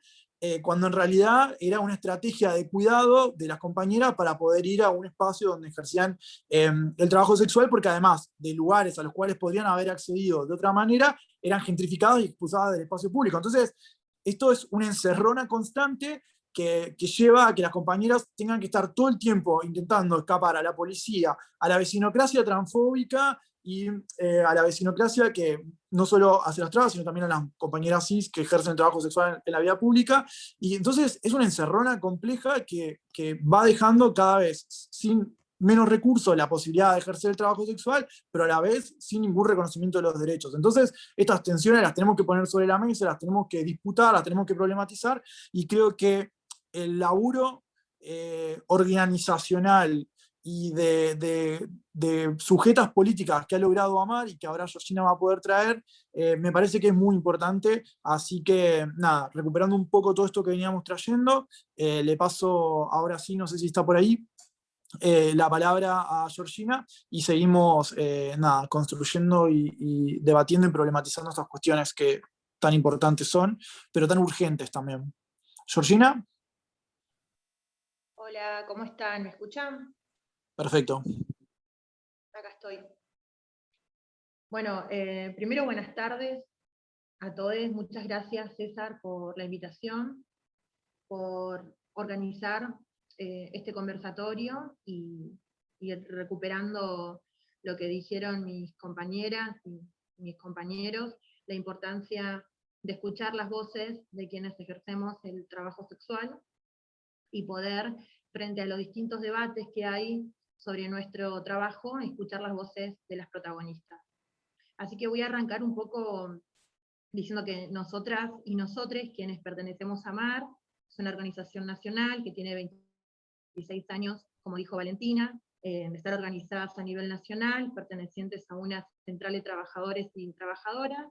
Venimos luchando por el reconocimiento de nuestro trabajo como trabajo, para poder salir de la clandestinidad y poder acceder a derechos laborales, como obra social y aporte jubilatorio, pero también para tener un marco legal donde ampararnos y poder hacer valer nuestros derechos como ciudadanas y como ciudadanos. Al ser un sujeto inexistente para el Estado, en esta pandemia que atravesamos como colectivo, se vieron vulnerados nuestros derechos humanos básicos como ciudadanas y ciudadanos, y creo que dejó la pandemia en evidencia la precarización laboral de nuestro colectivo y la necesidad y urgencia de que el Estado genere políticas públicas para contemplar nuestras necesidades y nuestras problemáticas. Siempre que se ha hablado de trabajo sexual, siempre se ha centrado en los debates feministas históricos que generan tensiones, divisiones y palabra que el trabajo sexual se centra mucho en nuestro ingreso al trabajo sexual y o la prostitución, generando discusiones y poniendo siempre en duda y cuestionando las decisiones, las trayectorias que tenemos muchas y muchos de quienes ejercemos esta actividad, pero muy pocas veces se habla de la permanencia en el trabajo sexual y en las salidas del trabajo sexual. Y justamente se centra en indagar, cuestionar, o replantearse por qué una persona decide ejercer el trabajo sexual y a partir de ahí se generan un montón de discusiones sobre si es una decisión libremente, si hay elección, si no hay elección, si estuvo atravesada por necesidad económica, si hubo violencia o abandono estatal. Justamente nosotras sostenemos, y para no hablar de lo otro es la permanencia de quienes ejercemos hasta el día de hoy el trabajo sexual en condiciones insalubres, en condiciones indignas, en clandestinidad total, expuestas a constantes vulneraciones hacia nuestros derechos. Todas estas vulneraciones que llevan adelante las fuerzas de seguridad y los operadores judiciales son amparados por normativas. No es que un día la policía se levantó y dijo, bueno, vamos a salir a cazar a las putas, sino que básicamente la mayoría de los operativos que llevan adelante están amparados en legislaciones avaladas por el Estado. O sea, los códigos contravencionales que están vigentes en 17 provincias son códigos que están dentro de normativas municipales y provinciales, o en el caso de la Ciudad Autónoma de Buenos Aires, que están dentro de el código contravencional y de convivencia que rige el espacio público y que está atravesado por una mirada selectiva y clasista, ¿no? De pensar a través de este tipo de legislaciones cuáles son los cuerpos deseantes que pueden transitar el espacio público y cuáles son los cuerpos peligrosos, esos que atentan a la moral y las buenas costumbres, y esos a los que hay que perseguirlas, detenerlas, y lo que hacen, en este caso, la policía, al tener este aval por parte del Estado de aplicar esta normativa y hacer cumplir la ley, como bien ellos en todos los operativos nos dicen que lo que están haciendo es hacer valer la ley, hacer valer que una compañera del colectivo travesti trans no puede estar usando el espacio público para poder ejercer el trabajo sexual, porque para ellos eso ya es parte de la ostensibilidad, que en la Ciudad Autónoma de Buenos Aires es justamente lo que está prohibido. No está prohibido el trabajo sexual directamente, sino que aparecen figuras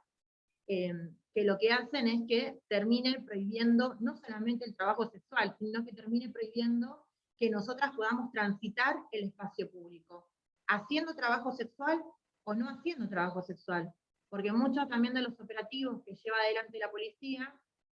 queda en evidencia que lo que termina generando este tipo de artículos a nivel nacional que están vigentes es otorgarle poder de impunidad a la fuerza de seguridad para que ellos nos hostiguen de manera permanente. Y hay operativos que se hacen a la hora de que estamos ejerciendo un trabajo sexual, y hay operativos que se hacen, y somos nosotras detenidas de manera arbitraria o expulsadas del espacio público, en contextos donde estamos habitando el espacio público como ciudadanas, como ciudadanos, no estamos ejerciendo un trabajo sexual, pero justamente son la aportación de rostro, la identidad de género, la vestimenta, son como entendidos como parte de la disputa de la gobernabilidad por el espacio público, donde siempre tenemos que acordar esa gobernabilidad con la policía. Y la forma de acordar, de poder transitar el espacio público para ejercer el trabajo sexual, o para ir a comprar a una feria, para ir a comprar al supermercado, para salir del hotel y caminar, para hacer el perro, como muchas de las compañeras han sido, digamos, por la policía violentadas en estos contextos que estoy explicando, la forma de gobernabilidad con la fuerza de seguridad, las formas de acuerdos que tenemos para poder transitar el espacio público, es la coima policial. Son las coimas policiales que siguen exigiéndonos desde el brigada de calle, desde el policía que es responsable de tal manzana, desde la comisaría de la zona, desde el área también de los inspectores de la ciudad, justamente ven este tipo de negocio avalados, y donde muchas veces los operativos que hacen tampoco quedan escritos en ningún lugar, porque el operativo y esa fuerza que te demuestran parándote, haciéndote que estés parada contra la pared durante 2 horas, trayéndote 7, 8 patrulleros, haciendo una forma de espectáculo en el barrio, donde todos se paran y miran a ver qué es lo que van a hacer con la travesti, qué es lo que van a hacer con la puta, si la llevan presa, si no la llevan presa, si las desvisten en el espacio público, si no las visten, si la compañera quiere filmar, si defiende, si aparece alguien, algún abogado que le habla de derechos humanos.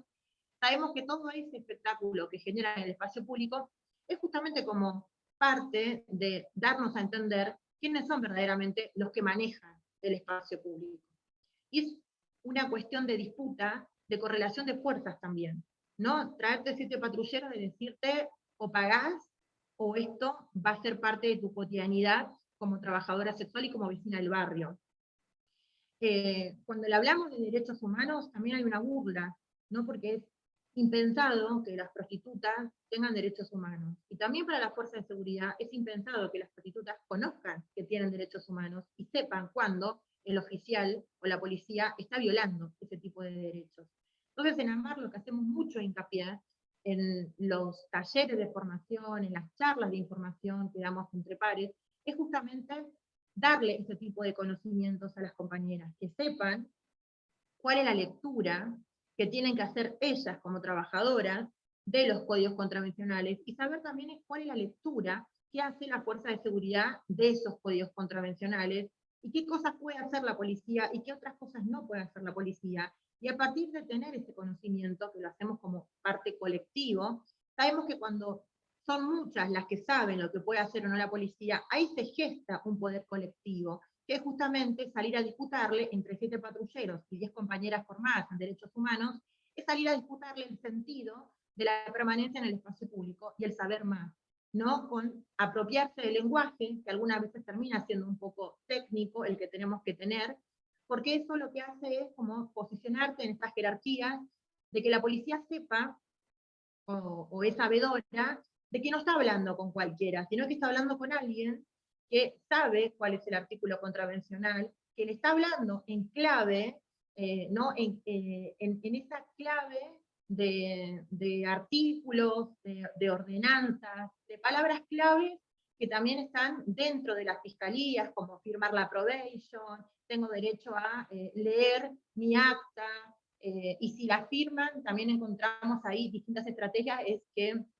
desde ahora en más, todas las actas contravencionales que nos hagan a las trabajadoras sexuales tienen que llevar la firma de violencia institucional, esta es nuestra entidad colectiva. ¿Qué somos para la policía? Somos prostitutas, pero ¿qué hace la policía para con nosotras? Tiene una palabra, y es poner en acción esa palabra, que lo que ha hecho históricamente es violencia institucional. Es la manera que encontramos para que el fiscal que pueda leer esta acta contravencional sepa que la compañera que lo firmó está dando cuenta de que ese operativo fue desmedido, de que ese operativo fue violento,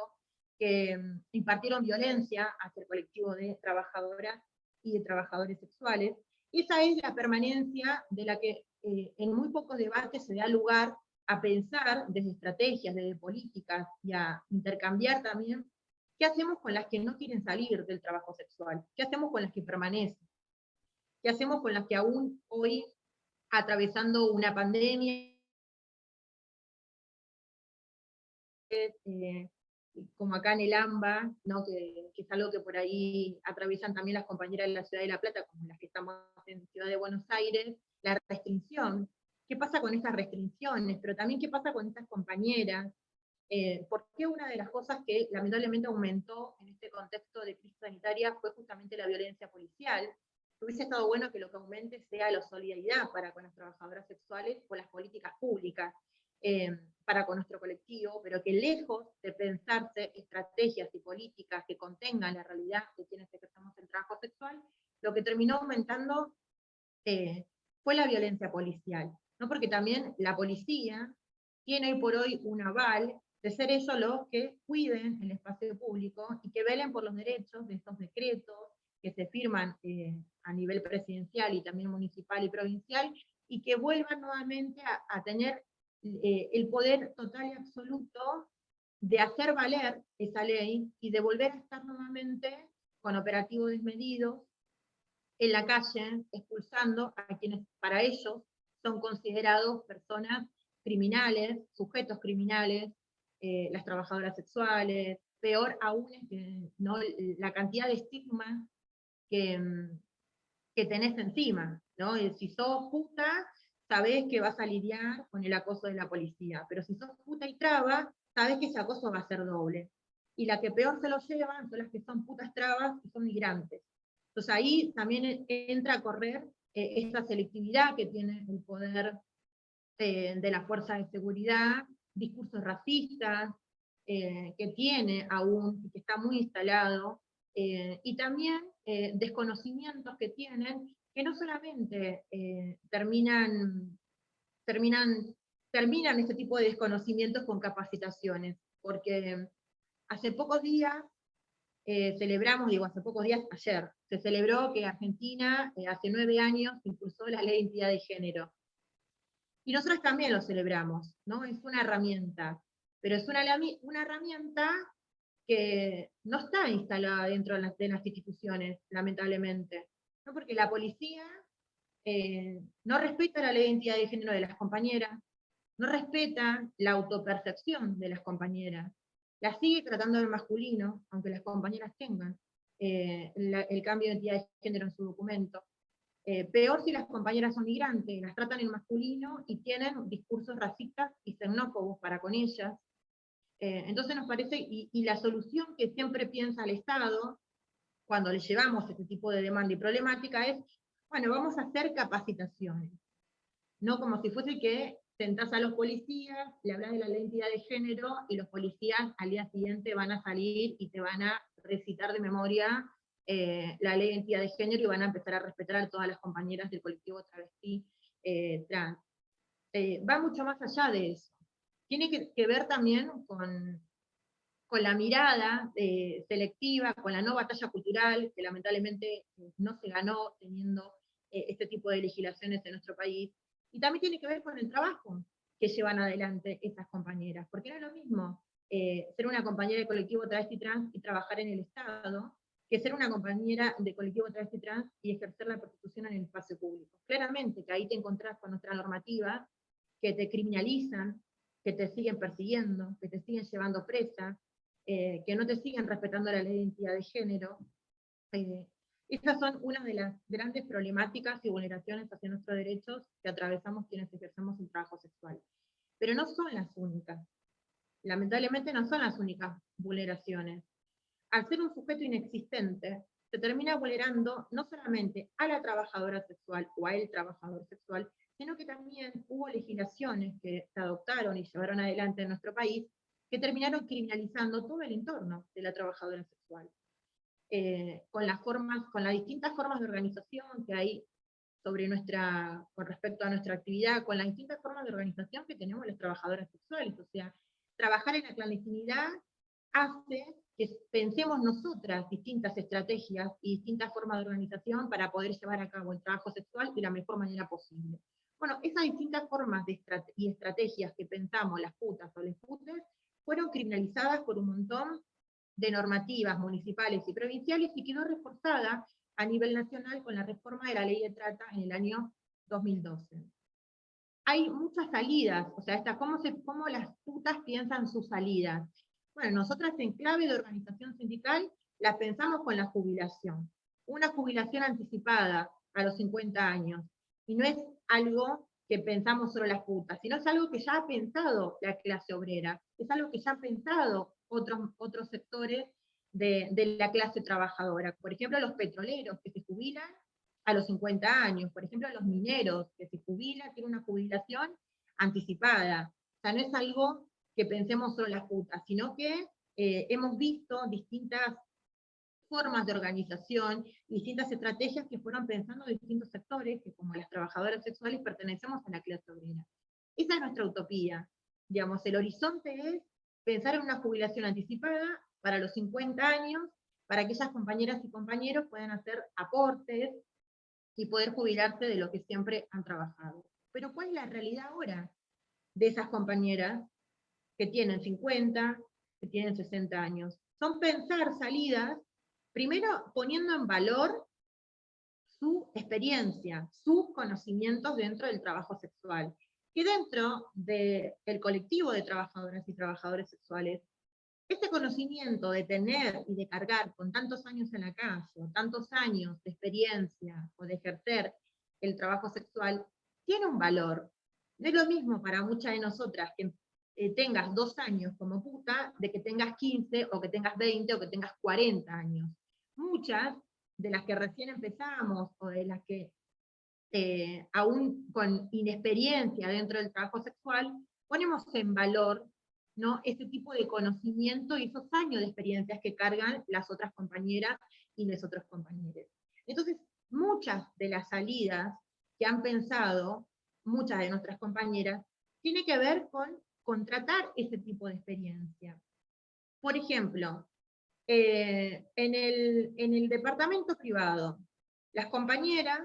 le pagan para que sea de recepcionista esa compañera que tiene 50 años pero que carga con 30 años de experiencia en el trabajo sexual.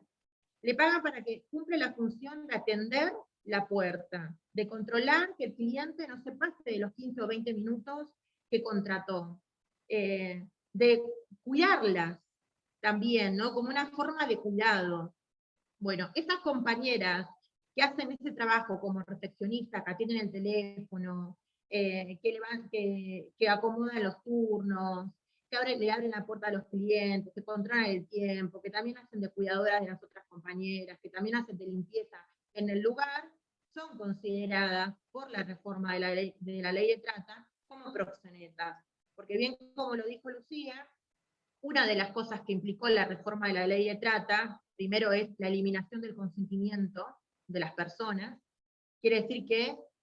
no se le da valor a la palabra, al testimonio de las personas en prostitución, y otra de las cosas preocupantes para nuestro sector es la ampliación que hicieron a la categoría de explotación sexual. Una cosa es lo que piensa la gente, la sociedad, de lo que significa la explotación sexual. Y cuando vos le preguntás a cualquiera, de hecho hasta ciertos feminismos punitivistas te dicen, no, estamos en contra de la explotación porque la explotación sexual es sacarle un porcentaje a otra persona sobre las ganancias que esa persona tiene sobre sí misma. Bueno, pero en la ley, la explotación sexual no es solamente eso. La explotación sexual es toda aquella persona que facilite la prostitución de otra, aún con el consentimiento de la víctima. Quiere decir que cierto feminismo está de acuerdo que esa compañera que tiene 50 años y que puso valor sus conocimientos, su experiencia, y que las otras compañeras le pagan un salario para que cumpla una función dentro de la forma de organización que ellas tuvieron frente a la clandestinidad de poder llevar a cabo el trabajo sexual de la mejor manera posible, un feminismo punitivista está de acuerdo que esa compañera pobre, que no se pudo jubilar, vaya presa. Y creo que esas son las cosas con las que tenemos que comenzar a pensar, a intercambiar, porque ya está claro las posiciones que hay dentro de los feminismos, pero no está claro cuáles son las estrategias que piensan de un lado y cuáles son las estrategias y las políticas públicas que pensamos las que estamos del otro lado. Por eso digo que siempre cuando nosotras discutimos sobre el trabajo sexual, se ha centrado la discusión en cuestionar el ingreso, por qué una persona puede decidir ejercer o no el trabajo sexual, si es una decisión libremente o no, y es muy fácil centrarse en el ingreso, y no pensar nunca qué pasa con las que permanecen aún hoy en el trabajo sexual, y qué pasa con aquellas que han buscado distintas salidas al mercado sexual, y que esas salidas que buscaron, en clave de jurisprudencia y en clave de operadores judiciales, son pensadas como actividades criminales. O sea, ¿qué tipo de feminismo queremos? Si es aquel que piensa que la que no condice con tu visión, con tu teoría, por ende le tirás el derecho penal encima, ¿no? Y todo se resuelve con el derecho penal. Y nosotras que somos las que terminamos enredadas dentro de fiscalías, defensorías, secretarías, y en carpetas, y quedan en legajo nuestras historias, no estamos de acuerdo en que el trabajo sexual sea un problema social que se resuelva en clave de derecho penal. Tenemos que salir de esa discusión pensándolo en clave de derechos humanos, ¿no? Pensándolo en otra clave, que nos saque a nosotras del foco de pensarnos siempre como sujetos criminales, como sujetos pasivos encima, ¿no? Como sumisas, porque ahora ni siquiera se considera nuestra palabra. Nuestra palabra siempre va a estar en duda, porque hay una reforma de la ley de trata que pone en duda la palabra de nosotras, y piensa que nosotras, nuestras voces son infantiles, porque no podemos decidir sobre nosotras mismas si siempre estamos atravesadas por una situación de vulnerabilidad. Así que frente a tipos de allanamientos, donde la justicia busca víctimas y victimarios, nunca piensa grises, nunca piensa en estas formas de organización, porque también hay una lejanía entre lo que pasa en la clase trabajadora, lo que pasa en el territorio, cuáles son las formas de subsistencia y de sobrevivencia que tenemos los pobres y las pobres, y cuáles son las formas de actividades criminales que piensan detrás de un escritorio. Claramente que hay una lejanía. No, nuestras vidas no están pensadas nunca como vidas de personas que decidimos de manera voluntaria, que pensamos que podemos diseñar distintos mecanismos de supervivencia, de organización. Entonces claramente hay una lejanía entre la vida real, lo que pasa más allá del escritorio, más allá del libro, más allá de las discusiones teóricas. Hay una discusión terrible y tremenda de lo que nos pasa a nosotras en nuestra vida real, y cómo desde allá arriba siguen pensándonos como sujetos, como sujetos sumisos, no como personas que aún hoy piensan que nos pueden venir a rescatar, cuáles son las políticas que se han pensado para con nosotras y han fallado, porque también nadie habla de eso. Se ha pensado mucho en darnos reinserción laboral, y la verdad que nadie ha reconocido, ninguna funcionaria, ningún funcionario ha reconocido que esa política que pensó fue una política de maquillaje, y que llevada al territorio no le garantiza los derechos a ninguna trabajadora o trabajador sexual. Así que no sé qué más, creo que me dije todo lo que tenía para decir. El rol, bueno, y pensemos qué tipo de Estado queremos que esté presente para con las trabajadoras sexuales. ¿Un Estado prohibicionista? ¿Un Estado punitivo? Yo no diría un Estado abolicionista, porque la verdad que el abolicionismo no existe. El abolicionismo teórico tiene 120 años de sostener lo mismo, que ninguna mujer nace para ser puta. Nacimos, ya hay un montón de compañeras hace 40 años que son trabajadoras sexuales. Entonces, me parece que hay que comenzar a hablar en base a la realidad de lo que atravesamos las trabajadoras y los trabajadores sexuales, pensar conjuntamente con nosotras qué tipo de políticas públicas son más beneficiosas para poder mejorar nuestra calidad de vida, sobre todo teniendo en cuenta cuáles son las urgencias de nuestro colectivo, que son dos: la urgencia alimentaria, una, y la otra es la urgencia habitacional, de no tener cómo poder pagar nuestros alquileres, que eso creo que también deja, con esto quiero cerrar, eso creo que también deja en evidencia que cuando hablamos de vulneraciones de derechos hacia las putas, no solamente se nos vulnera nuestro derecho a trabajar, a transitar el espacio público, sino a ser un sujeto inexistente, se termina vulnerando todos nuestros derechos, aún los que no tenemos, ¿no? Como ciudadanas. Y el tema del acceso a la vivienda creo que deja en evidencia eso. Nosotras, más allá de no tener un recibo de sueldo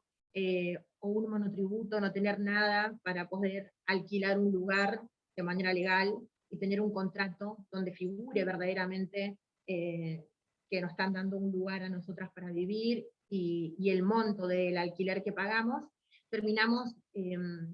haciendo contratos de palabra donde nos cobran el doble. Y nos cobran el doble por ejercer un trabajo que no está reconocido. Nos cobran el doble porque mucha gente,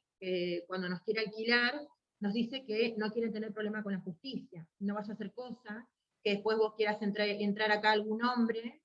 y te denuncie, y yo tenga que lidiar con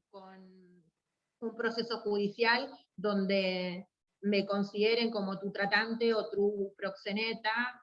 porque te estoy facilitando un lugar para que vos puedas alquilar, puedas vivir, y ahí adentro también puedas ejercer o no el trabajo sexual. Y creo que ese tipo de consecuencias nunca son puestas sobre la mesa. ¿Cuáles son las consecuencias de la ley de trata? No solamente que estén las putas presas, sino que las consecuencias de la ley de trata es que las putas no se puedan organizar, que las putas no podamos alquilar y no podamos vivir en un lugar porque el que nos alquila ya va a tener problemas con la justicia. O sea, se ha criminalizado todo el entorno de la trabajadora sexual. Lo que nos queda es la calle, trabajar en la calle, ¿no? Esa autonomía que pretenden, ¿no? Que trabajemos en la calle. Bueno, en la calle no hay autonomía verdadera, porque el pagarle a la policía convierte en la patronal al policía, al jefe de calle, y a nosotras a tener que vivir lidiando constantemente con la violencia policial. Entonces nos fueron cercenando a lo largo de todos estos años un montón de espacios, de modalidades y de formas de organización que tenemos las putas. Fueron clandestinizando aún más nuestro trabajo, se fueron vulnerando aún más nuestros derechos, y aunque en los últimos años hubo muchos organismos internacionales, como Amnistía Internacional, como la CIDH también, que han dado cuenta de esta preocupación, que han dado cuenta de que los estados y los gobiernos tienen que pensar políticas de despenalización del trabajo sexual, que tienen que pensar políticas porque la que peor la pasamos en la pandemia como las trabajadoras, les trabajadores sexuales, que quedamos a la deriva, sin contención por parte del Estado. O sea, más allá de que algunos organismos de derechos humanos han mirado y han hecho informes y han tomado parte de nuestras reivindicaciones como posturas propias, también hubo desde el otro lugar un silencio, ¿no? Más allá de que la amnistía banca y bancó en su momento que el aborto sea legal, seguro y gratuito. Y muchos de los argumentos para cuando se legalizó el aborto fue también ver qué organismos de derechos humanos avalaban esta política que estaba llevando adelante el Estado. Pero cuando hablamos de trabajo sexual, no tiene ese mismo valor. No tiene ese mismo valor que lo haya dicho Amnistía, que te lo esté diciendo la Comisión Interamericana de Derechos Humanos. No tiene ese mismo valor porque están justamente poniendo el ojo en políticas estatales que se llevaron a cabo por el Estado, y que el Estado tiene que dar cuenta que fueron políticas que terminaron siendo criminalizantes para el sector de las trabajadoras y los trabajadores sexuales. Por eso cierro con eso. Dejemos de pensar cómo ingresamos las putas y pensemos en cómo permanecemos en el trabajo sexual, cuáles son nuestras condiciones, cuáles son nuestras vulneraciones, y pensemos en las salidas al trabajo sexual, que no puede ser que aquella compañera que es recepcionista o que figure en un contrato de alquiler o que organice el trabajo sexual de otra, termine siendo condenada, termine con una pulsera en su casa, imposibilitada de trabajar, y mientras tanto las putas están ahora en la calle con 70 años, sin haber hecho ningún aporte a su jubilación y pasando una pandemia poniendo en riesgo su salud. Así que pensemos en la permanencia y pensemos en políticas públicas concretas y qué feminismo queremos tener, ¿no? El derecho penal lo queremos muy lejos de nuestras vidas. Muchas gracias, Georgina, por todo el recorrido que fuiste haciendo. Creo que fue muy claro y nos abre muchas preguntas, pero también nos trae mucha claridad. Trajiste una faz muy importante de lo que hace Amar, de lo que haces vos y lo que hacen las compañeras, que es la organización, las estrategias para resistir a políticas sociales y políticas públicas que criminalizan y que precarizan las vidas de las compañeras. Creo que eso es clave, poder reconocer a las putas, a las trabajadoras sexuales, a los trabajadores sexuales como sujetos políticos que se organizan, que resisten y que, como vos bien contabas, también hacen de abogadas, de abogades, frente a un contexto que lo único que hace es utilizar las estructuras jurídico-estatales para ir en contra de las compañeras. Y con esto último que traías, por ahí yo a hacer una pregunta, sobre todo en un contexto neoliberal. Digo, la puja por el reconocimiento de los derechos humanos, sabemos que los derechos humanos son un antídoto que ha ido encontrando las distintas sociedades para lograr de alguna manera justamente el mejoramiento de las condiciones y las vidas, y esa falacia que es el todos somos iguales ante la ley, se mostró que no solo no eran todos, sino que mucho menos todas, y a veces no todes. Y digo, ¿a quién les sirve que las trabajadoras sexuales no tengan derechos. Entonces, ahí también hay una economía que se arma y que se sostiene, y que vos bien podías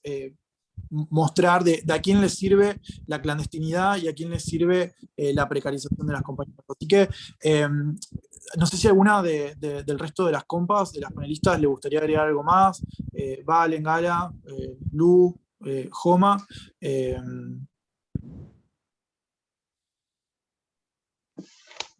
No, yo avisar que pasé por el chat el informe de trabajo sexual y pandemia de AMAR, por si lo quieren mirar, si lo quieren leer, si lo quieren compartir también, importante. Eso nada más. Buenísimo, gracias. Yo quizás, como para agregar esto de a quién les sirve, empezar a pensar qué responsabilidades tienen esas personas que les sirve y en qué lugar están, porque no es lo mismo un civil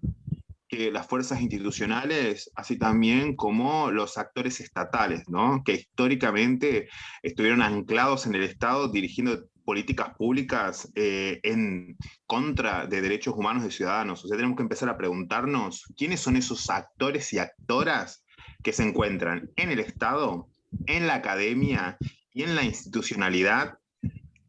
haciendo lobby contra los derechos de las trabajadoras sexuales, contra los derechos humanos de las trabajadoras sexuales, y pedir cuentas, básicamente, porque somos ciudadanos y ciudadanas, y como tales tenemos derecho a exigir, y mucho más máxime a los actores estatales y los que tienen capacidad de decisión.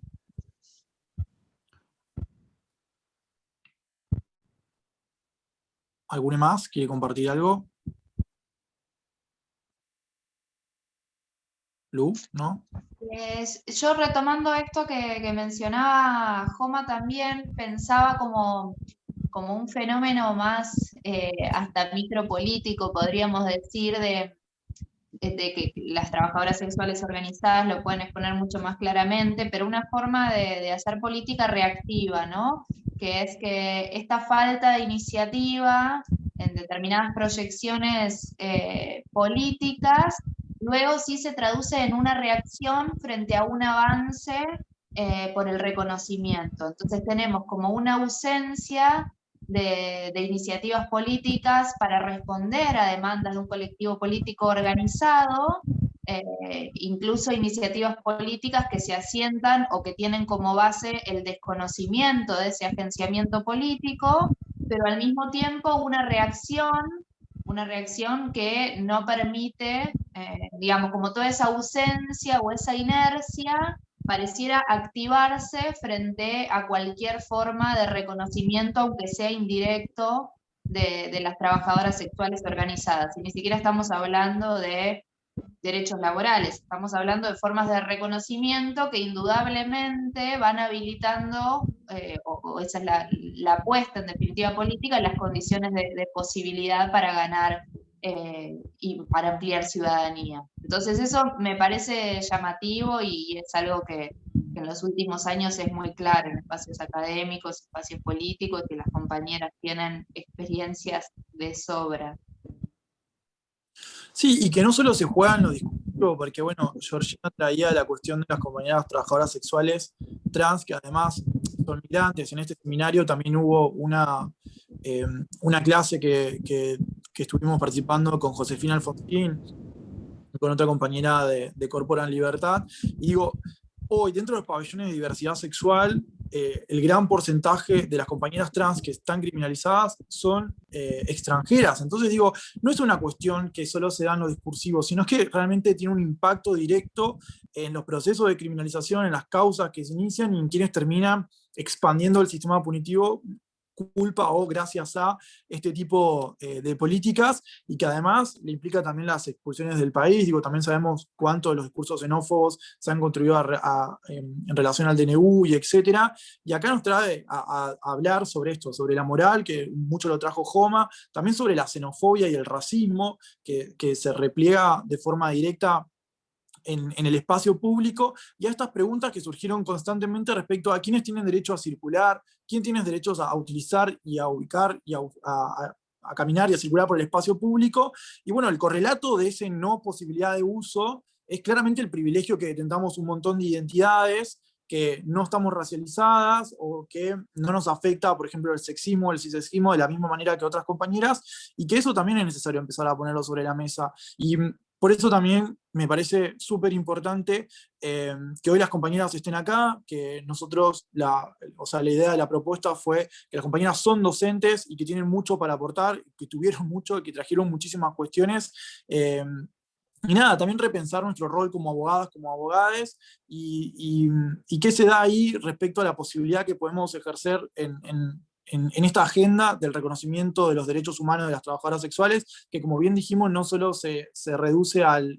no terminar siendo criminalizadas, sino a un montón de otros derechos que se juegan en la cotidianidad. Entonces creo que esto es importante. Esta clase va a quedar grabada, fue una decisión que tomamos para que quede disponible, porque esto es la producción y la socialización de conocimiento que traen las compañeras, como decía Georgina, de la compañera que tiene 30 años ejerciendo el trabajo sexual, pero también de las compañeras que muestran formas de organizarse y de mostrar estrategias para evitar que estas políticas que han tenido consecuencias nefastas y muy graves en la vida de las compañeras, podamos ver de qué manera desandarlas y poder tejer redes y organización que contribuya a desandar estas cuestiones. Así que, bueno, como dije, todas ustedes están acá de manera ad honorem. Eso también creo que es importante ponerlo sobre la mesa, porque también ahí se juega una forma de cómo ustedes están compartiendo un montón de sus saberes, que también no es reconocido por una cuestión de jerarquización de su voz epistémica en estos espacios, que son los espacios académicos, y que bueno, que tenemos mucho para desandar, y que para mí es muy importante, como también para el colectivo de Letras Vivas, poder trabajarlo en un cursado de la Facultad de Derecho, con futuros profesionales, gente que tal vez aspira a integrar el Poder Judicial, y ver de qué manera dejamos de reproducir ese status quo y empezamos a reconocer derechos como en términos generales. Así que no sé si alguna quiere agregar algo más. Y si no, vamos cerrando. No sé si va a haber alguna pregunta en el chat. Bueno, muy buena actividad, debate más que necesarios. Vamos a seguir en diálogo. Bueno, Georgina, las compañeras, como dijimos, están nucleadas y organizadas en AMAR, tienen una militancia activa. Digo, esto no empezó ahora, sino que tiene muchísimos años y seguramente continúa. Así que, nada, para quienes se suman por primera vez a la posibilidad de escuchar discursos distintos a los que criminalizan o penalizan, pueden buscarlas en las redes o seguir el trabajo de AMAR. También ahí se compartió un informe, y ver de qué manera recuperamos todas estas producciones que ya se han venido haciendo. Así que muchas gracias. Nada, reitero el agradecimiento a quienes se sumaron como docentes hoy, con su espacio, con su tiempo, y muchas gracias también a quienes se sumaron como oyentes de esta actividad. Así que nada, un abrazo desde lo virtual y muchas gracias de nuevo.